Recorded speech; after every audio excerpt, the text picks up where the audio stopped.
Things are going to get a little bit weird today. I'll be honest with you.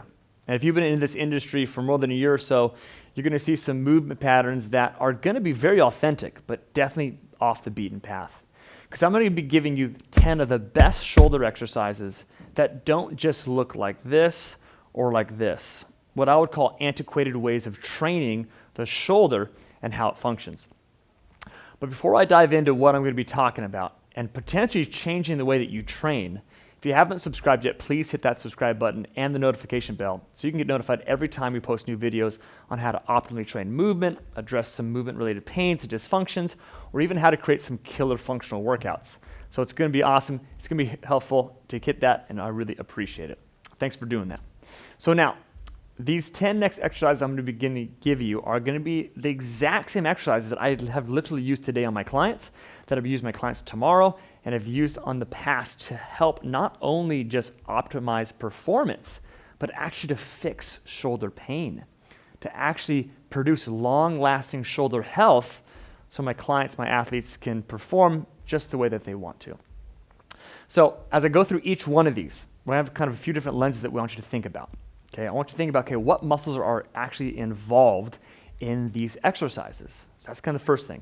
Second thing is thinking about, wait a minute, how does the motion that I show actually contribute to shoulder health / performance? Because some of these are going to be a little bit more restorative. Some of these are going to be very much more power driven, come very much on the performance end. So let's get into this list right now. The first drill on our list is an overhead press matrix.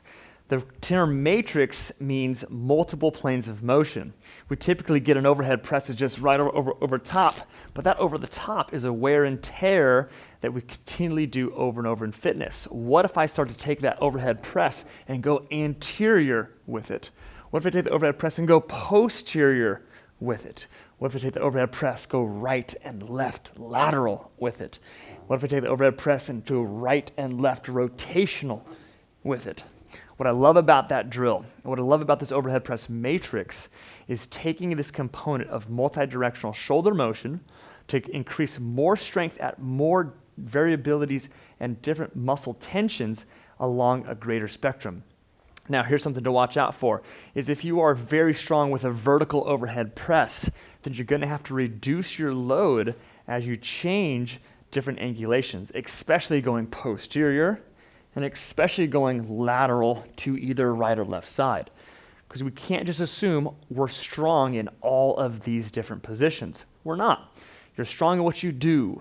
So strengthen what you do, but also strengthen what you don't do for optimum shoulder health as we bring in, and you're going to see a huge pattern, the thoracic spine and the scapula into how this shoulder performs. So first drill, overhead press matrix. All right, drill number 2 is a SFT, or what we call sagittal frontal transverse plane push-up. A lot of these matrices and multiple three-dimensional ways of doing things, I have to give a lot of credit to the Gray Institute for kind of crafting these optimum ways of training for health. But in this push-up position, you got to think about, how am I going to perform through the shoulder health? Again, we go after this pattern. If we do the same thing over and over again, we're actually going to wear and tear our joints faster.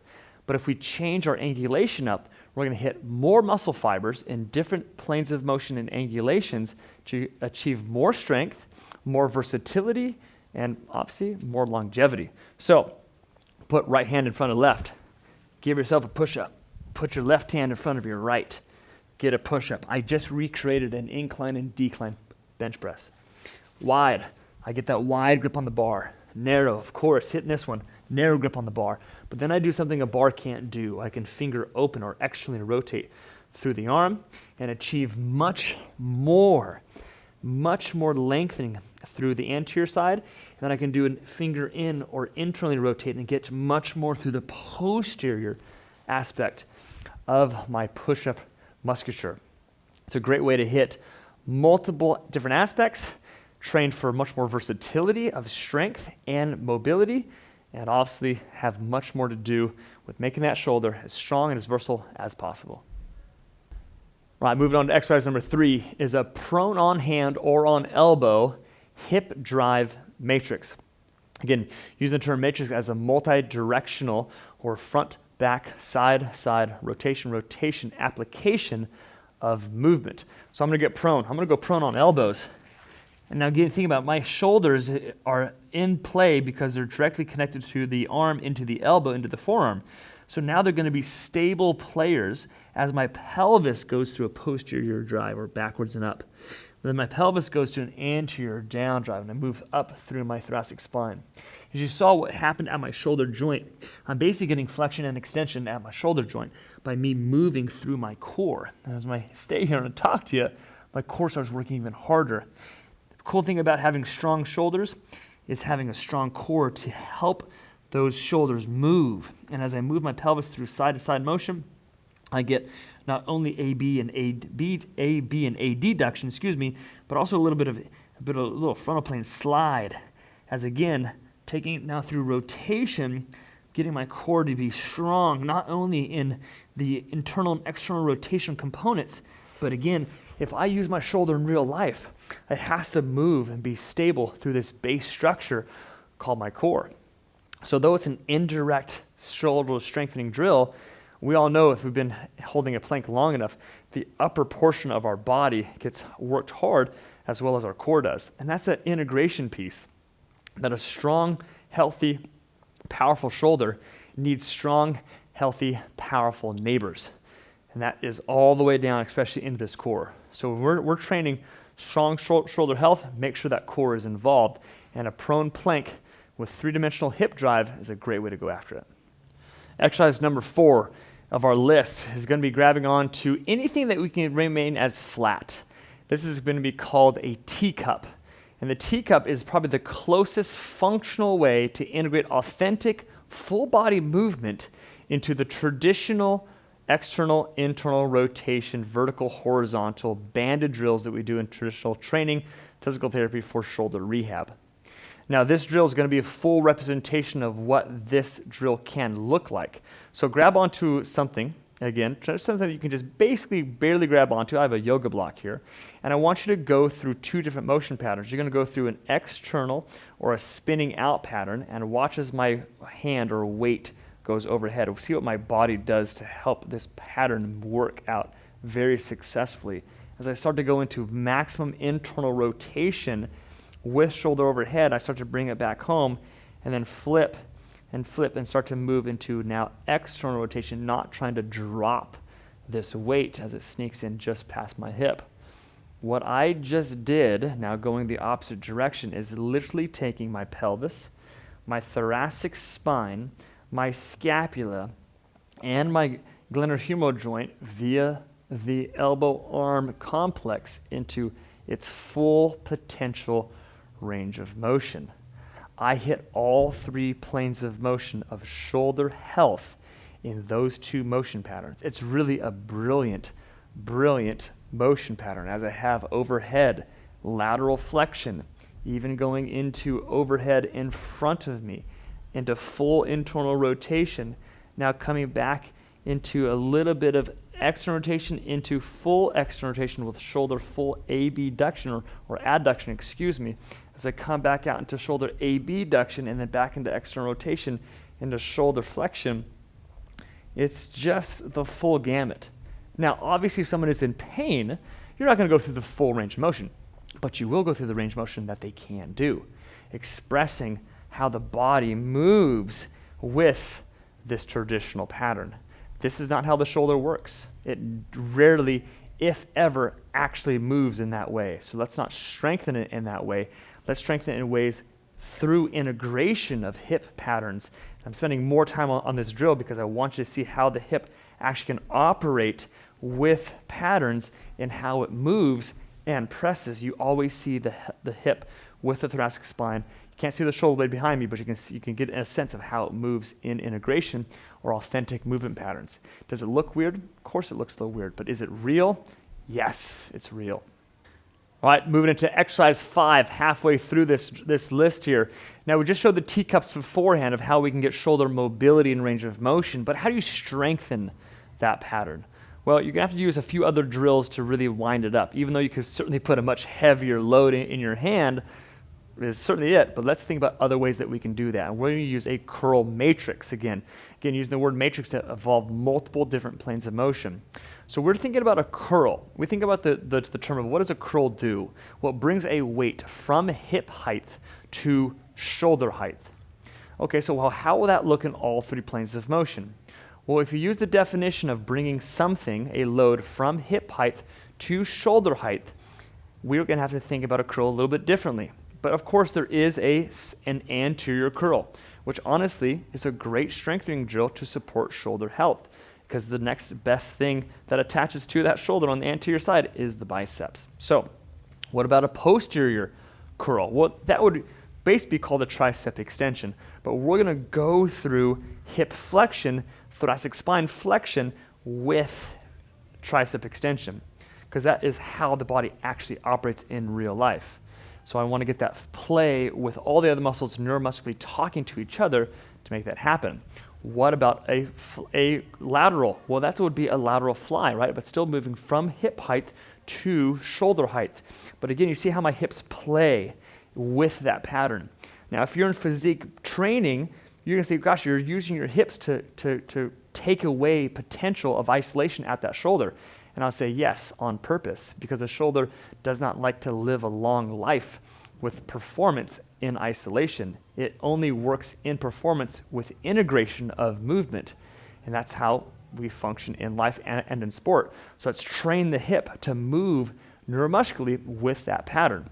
So that'll be a lateral. What about a crossover lateral? Well, that's going to be this pattern here, coming across the body. So as I move, I'm actually taking my hips across the body. I'm actually not only getting my bicep, but I'm getting my anterior delt, and I'm also getting this whole aspect of my lateral trunk to flex.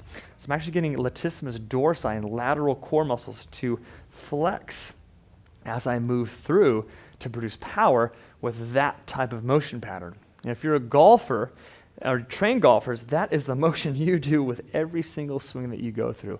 Let's not make that shoulder just weaker, but let's make it stronger as it goes to that pattern with intent.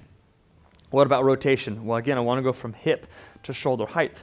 So if we go from here to here, here to here, you would say, oh, that's just a nice little fly, really focusing on the posterior aspect of the deltoid. And I'll say, that's correct.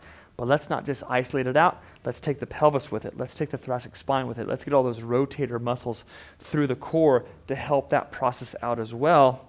Again, as a broken record, that's how it works in real life. And then the opposite one would be kind of like doing a hook, right? A big old crossover hook. Big old crossover hook.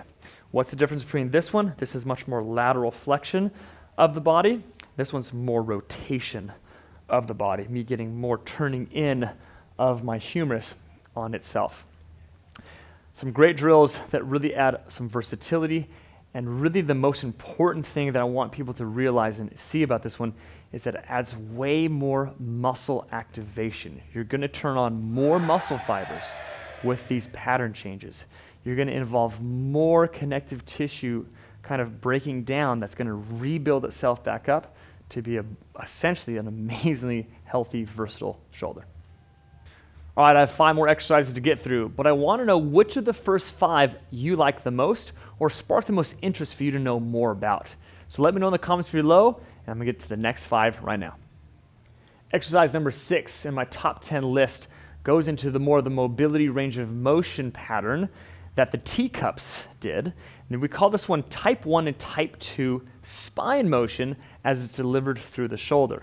So I want to break this down a little bit. There's 2 major patterns that the spine and shoulder, because it attaches directly to it, goes through. It goes through gait and it goes through throwing.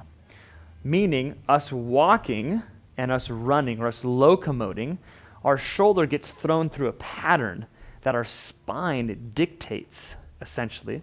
And through throwing, that could be any sort of throwing, something that leaves your hand, a ball, a racket, a club, whatever the case is. And that's another motion. And if we do those patterns often enough, if our spine doesn't give us the range of motion, then our shoulder will essentially beat itself up in lack of motion that happens center stage. So here's the first motion. It is spine rotation to the right and spine motion opposite side flexion, or bend in the opposite way. And if I take my hands and expose the leverage that my spine gives us, I can give motion patterns and reaches that start to take my spine and therefore my entire shoulder girdle and say, oh, that's exactly how I need to operate. And if I don't have this range of motion, then therefore I don't have this range of motion, or this range of motion, or this range of motion. So I'm going to essentially give my core the freedom it needs so this can live the life of performance. So again, that is rotation to one way of my spine and bending the opposite way of my spine. And that's the throwing way of doing it. What about the locomotion way of doing it, the walking, running way of doing it? Well, that is still going to involve the same two components, but done in a different order. We're now going to rotate one direction and bend the same direction. So I'm going to rotate to my right, but bend to my right as well. And that's how we actually run and walk, is we actually go through that same pattern. When I step forward with my right leg, my left arm comes forward. That spun me to the right. Because I'm in this direction pattern, and because this hip has kind of rose up a little bit, and this arm swinging forward, it drops me down and actually takes me into a lateral flexion of my right side core with my right leg in front. And if I can actually take that pattern and train that lat to not only pull me there, but most importantly, take my other lat to lengthen me, then as I come through and power through this leg, I will not only contract through the posterior part of my leg, but also contract through the front aspect of my hip and lateral core to rip me to the opposite side. Now I have two engines. I have two motors. 1, 2.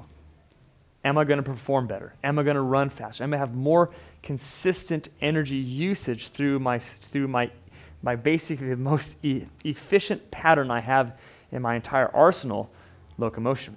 The answer is yes, absolutely. So if I want my arms to run harder, if I want me to throw harder, I better have the access through here, and that's how we use type 1 and type 2 reaches with our hands, even loaded, to access that. All right, exercise 7 comes into a very, very basic form of warming up. We want to throw a drill in there that really had something to do with this, how to just prepare my body for just general motion through the shoulders.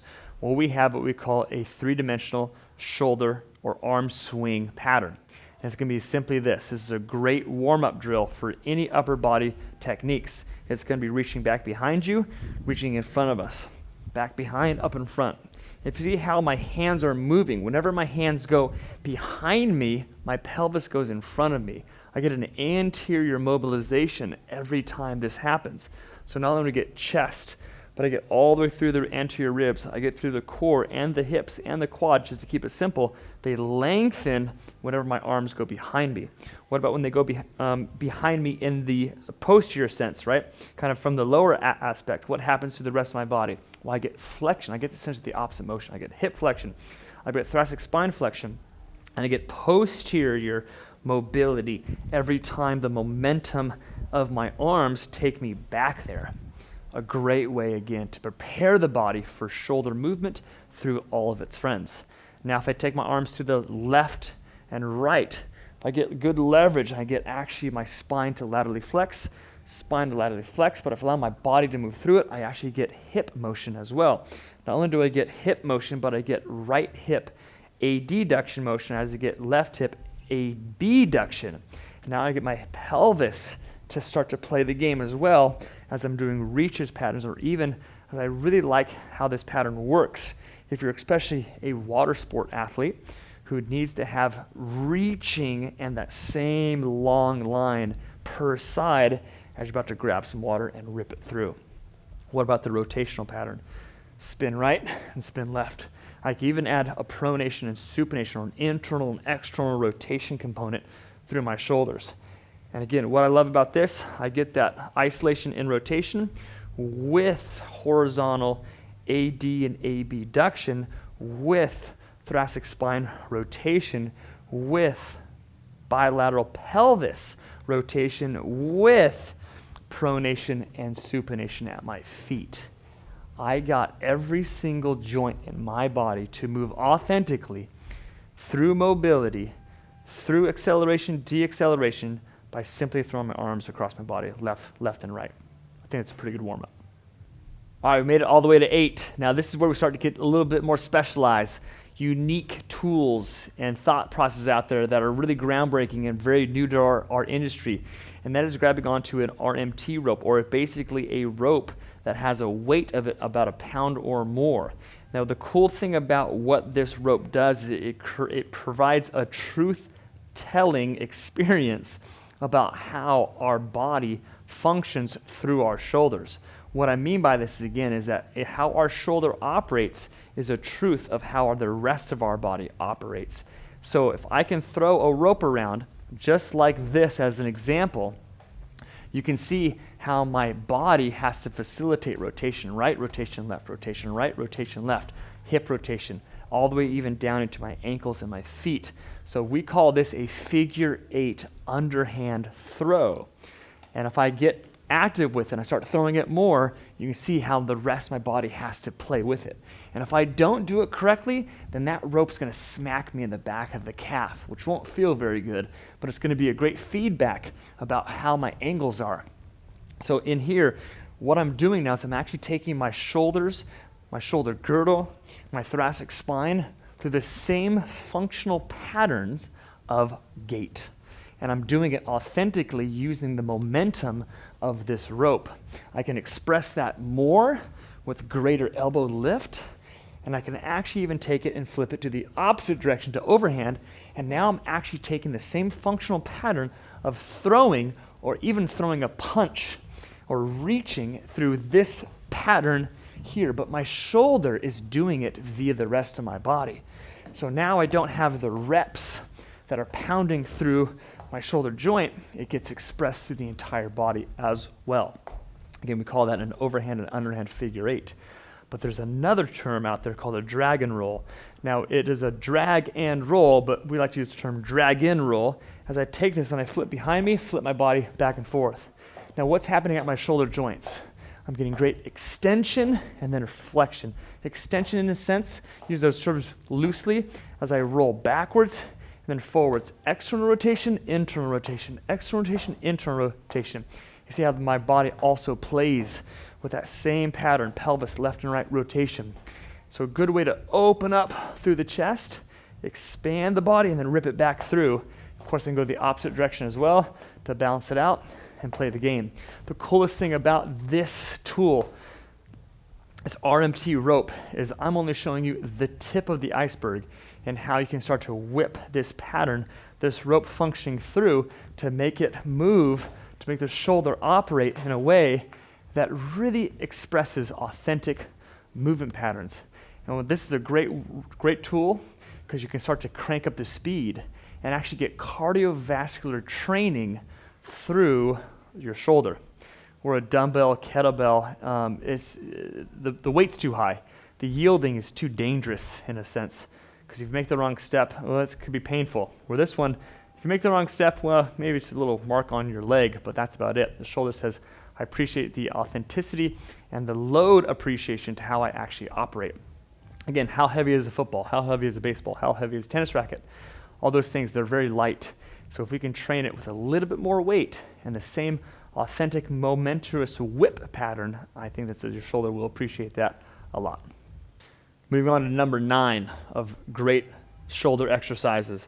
Now this kind of stems off of the RMT rope, and this is kind of a loaded aspect of a shoulder strengthening drill. And again, with the mace, there's so much that we can do. I'm just going to show you the tip of the iceberg, but it's like, how do we take load and apply it through our shoulder in an authentic, functional way? Well, mace is a great example on how to do that. And how you wield this is really dependent on a lot of things. Now, this is only a 10-pound mace, and they go much, much heavier than this. But if I can operate my shoulder in a way that allows me to move a mace and control shoulder function through a long lever arm, like a baseball bat, like a hockey stick, like certain tools I use in the yard. Now, do I throw them up and behind my back like this? Not necessarily, but I certainly do with a hockey stick and a baseball bat. I certainly do it with a golf club. So if I know that if I don't swing those things with my body, I don't have a very good application and result in my sport, right? We don't swing a baseball bat just swinging our arms. We use our body to do it. I'm not going to take this mace and actually use my arms. I didn't use my arms really at all. I actually used my thoracic spine, my pelvis, the rest of my body to yield this 10 pounds on a long lever arm. So it's really cool as we move through this pattern, what we can do to learn how to control weight on a lever, not destroy this, but to make it even more powerful. And a mace is a great, great way to do that. And the Indian club is also a great way to do that. Even the Fit Fighters down there is a great way to do that. And again, a great way to show us off and to make sure that your shoulder's healthy and performing for a long, long time. Exercise number 10 of great shoulder exercises. Again, the shoulder is not just about power, strength producing. It's about how mobile and how well it can perform multiple ranges of motion. So grabbing onto a stick mobility to make that happen is really think about this, how I can yield this stick to express the authenticness of the shoulder's capacity. So we used RMT ropes, we used maces, we used yoga blocks, and we use those different patterns. But think about this one from how to use just a basic stick, right? So I'm going to use what we call a matador movement pattern to create motion patterns that say, ooh, shoulder, give me some range of motion. So you start with the stick on a side. I want you to flip it forward as far as you can until it basically locks and you can't move the stick any bit more. Well, that is your shoulder's end range of motion, at least from what your arms can do. But what about the rest of the body? Where I can actually flex more, stick goes more, and as I flex more, I can actually laterally move more to get that stick to go in its proper kind of position where I actually feel now a lateral spine, or to keep it lateral core. And from here, I'm going to drive it across, spin it across my body, and as I spin it across, even more stretch. And the more stretch I can get here, the more shoulder elbow lift I can get as well as I drive across. And once I get here again, I flip it, keep flipping until I reached my end range of motion.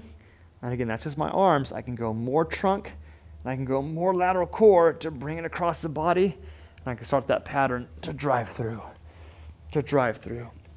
And just like the rope, I can go overhand, which is going to help me get that mobility to deliver that throw, or I can go underhand and lift, get to much more extension of the spine to drive up and get that good lateral positioning to drive and spin,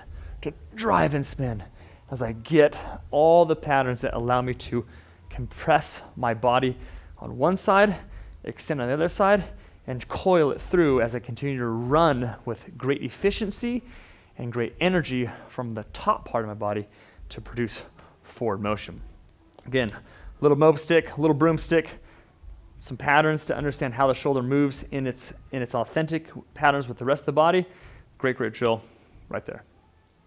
Well, I have to throw a bonus exercise to you, exercise 11, because again, the shoulder is a mobility-focused joint than stability-focused joint. So the shoulders, again, its performance, its power, its longevity really has a case to be said that if it doesn't have enough mobility, then it's going to start to tear itself up. So we have to throw in a bonus exercise of simply soft tissue work, foam roller, foam ball, masseuse, whatever the case is. And there's some key areas that I really think we should all focus on to make the shoulders healthy and strong as possible. And the first area is going to be through the chest. Now the chest muscle, or the muscles there, it's important that we understand that the biggest chest muscle actually attaches at the humerus or in the arm, but the muscle that's underneath all that, the pec minor, attaches at the scapula. And in the chain of how this shoulder really moves, it's shoulder to scapula, scapula to thoracic spine to pelvis, in a very simple way of kind of understanding it. So if I don't get the front part of my chest to open up, meaning me put some good old-fashioned soft tissue point right through that chest and allow the fascial connective tissue to get released enough and often enough, then we're going to be in a world of hurt. So now we have the front part a little bit more well understood. Then we have to understand that there's the opposite of that, and that's the back part of the shoulder. And the back part of the shoulder, again, it allows motion to come forward and then powers motion to come back.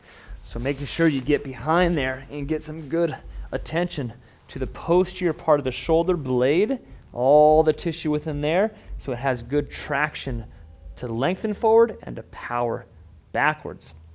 But as I'm in this position, one of the most underappreciated parts of the shoulder that I've ever worked with my athletes is the underarm, the subscapularis, down to these rib muscles, the intercostals, the serratus anterior, and the massive amount of fascial tension that is generated keeping our arm underneath us. Now, we're starting to talk about the teres muscles and the lats as well. So really getting in there and allowing even from the lower hip all the way up underneath onto the rib cage. You think, gosh, it's just ribs there. There's nothing there. No, that's not true. There are huge fascial chains on that lateral side. And if these aren't released, if they aren't mobile enough, then the ability to get our arm high is just limited. It's just that fat limited. It's basically taking your shirt, pulling it down, try to lift your arm. Why won't my arm lift? Because you have too much fascial binding down here. Release that, arm can go up. So that's a big, big play. You have to get after the soft tissue of the lateral trunk, front chest, back shoulder, just of the nearest neighbors. There's more to it than that, but that's the primaries we got to keep mobile. And that's your bonus 11th drill. All right, those are your 10 plus bonus exercises, which I really could turn into about 100 of those if you really know how to tweak them and modify them a little bit more. But if you want to learn more about how to program a well-rounded functional exercises like the ones I showed you, and want to infuse more intention into your training sessions, please check out the Multidimensional Movement Coaching Mentorship program linked below in the description. And lastly, if you really enjoyed this video, please don't forget to like, subscribe, and check out some of our other videos. I really had fun making this one, showing you all the different ways that the shoulder really functions and all the friends that come with it. So thanks for watching.